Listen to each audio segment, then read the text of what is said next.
Hi guys, welcome to the Wholesome Rave Podcast. It's your host fayvoh.wilson and I'm back again with another video. Today's episode, we're really going to be talking about one of the problems lots of people struggle with, and that is the problem of overthinking. A lot of people struggle with this, and it's not really talked about because I think for some reason talking about your overthinking, it's very personal, and it's kind of I think it's kind of being stigmatized in today's day and age. And there has been a rise of overthinkers over the last decade. I'm not surprised. Due to my observation, I have observed that a lot of these overthinkers are actually people from within the age of 20 to 30, and these, I feel, really does affect them negatively, more so negatively than we think. A lot of overthinkers between the age of 30 to 60 still exist, but I feel like by this age, they probably might have found a way to deal with this in a more subtle way, and in a way where they are being more gentle with themselves, and not like the way I see a lot of people around my age handle this. And I am just gonna talk about it. Yeah, I'm just gonna talk about it honestly, because I'm no therapist, I'm no doctor, but I feel like I can be a friend to anyone that's watching this video and maybe struggles with this too and can relate. So definitely the Wholesome Rave podcast is not for everyone, but it's definitely for those people who get it. So let's talk about it. How can we achieve more things by doing the things that we like? The only way to do that is by actually getting your thoughts and your mind processed in order, because there is no achieving anything if your mind is fucked up. There is no achieving anything if you haven't yet found a formula to dealing with your excesses, especially with your emotions, like I talked about in my last podcast. If you haven't listened to it, please go and give it a listen. It's very helpful and very impactful. So what are the ways we can actually deal with this overthinking syndrome? Because it's actually now a syndrome, and I feel like overthinking has been on the rise ever since social media became a thing. Yeah, and especially for the young adults. And many people find it difficult to talk about this, maybe because for some reason this is very linked to your mental health status. It's like when you come out to share your overthinking problems to someone, and they just like look at you and like, okay, maybe this person is like actually needs a therapist, and in some cases they do. But like this podcast, I'm just gonna share some tips, in case you don't have access to that, how you can manage this overthinking syndrome, and avoid staying in a constant loop of inertia and inaction, and just get to achieving your goals, your dreams, and fulfilling your purpose on earth. So one of the ways you can, one of the tips that can really help overthinkers is by applying Matthew's method of the lily pad method. This Matthew talked about in one of his book. I'll leave a link of his book in case you want to read it. But the lily pad method explains a situation where you're faced with so many options in order to achieve one particular goal, but then you find a way to go through these options individually without actually doing it in sequence. So what do I mean by this? For example, you're faced with a challenge that you have to solve, and maybe you've like written this or thought about this in a very systematic way. Okay, I'm gonna do this, then do this, and then do this, and then now you are like stuck in your head just overthinking the whole thing. It is better you just go and do the one that you're most convenient to do at that particular time, without actually trying to do it in sequence like A, B, C, or 1, 2, 3. You can start from like 3, 2, 1 or 2, 1, 3. So this is the approach that a lot of overthinkers really need to get into, because what overthinking does to the mind or does to one person could be like, it can leave you in an actual state of being scared and afraid to take decisions and afraid to take action. You know that this is what you're supposed to do, but then you are not taking any steps to do that thing, and that's fucked up. It's really fucked up. And the best solution to overthinking is in so many ways taking action, because overthinking, it remains in your head, it remains in your thoughts, it doesn't leave your head. But then to finally get to it is by like, okay, I'm gonna find solutions to this thing, or I'm gonna just at least try to find answers, and then take actions by maybe in your quest to find knowledge, which I think everybody should be on. Definitely, I thank God for social media in some ways, and then in some ways I just like think it sucks. But that, anyways, yeah, back to the lily pad method. So the lily pad method, Matthew really described this very, very well in his book, and I'm trying my best to explain this in more details to those of you so you can get it. So it's just about taking actions and doing things in no particular order, as long as it gets the work done.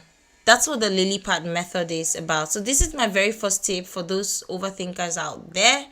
And the second tip that I think is very helpful to those of you who overthink is by trying to figure out the goals in which you want to achieve.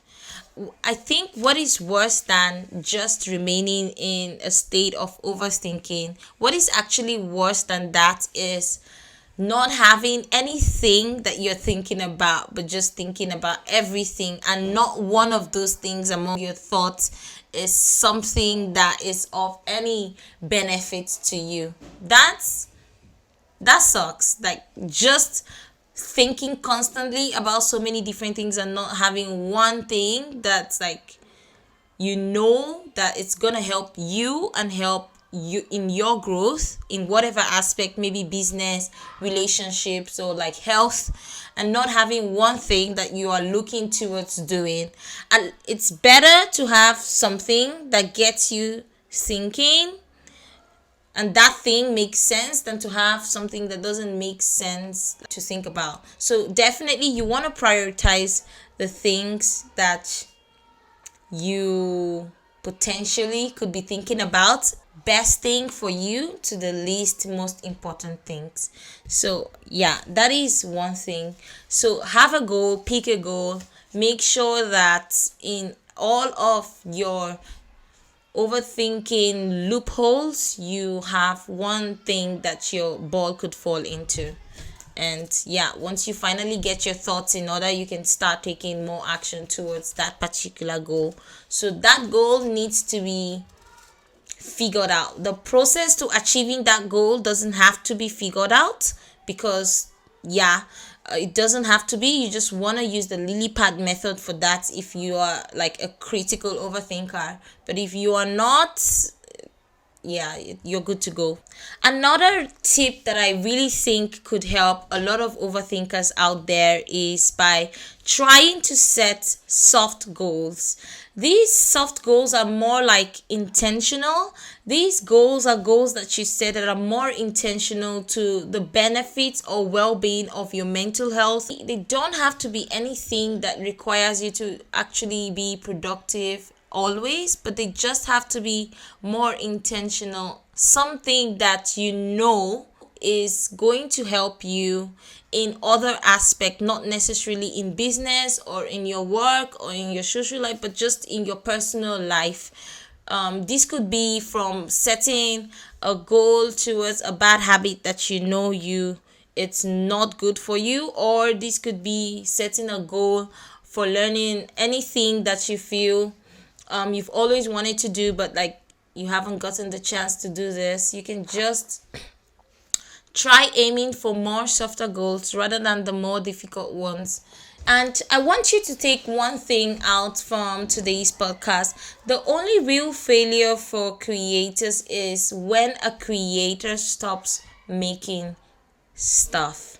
So another way that I find to be a really great tip for overthinkers is by trying to measure out your automatic negative thoughts.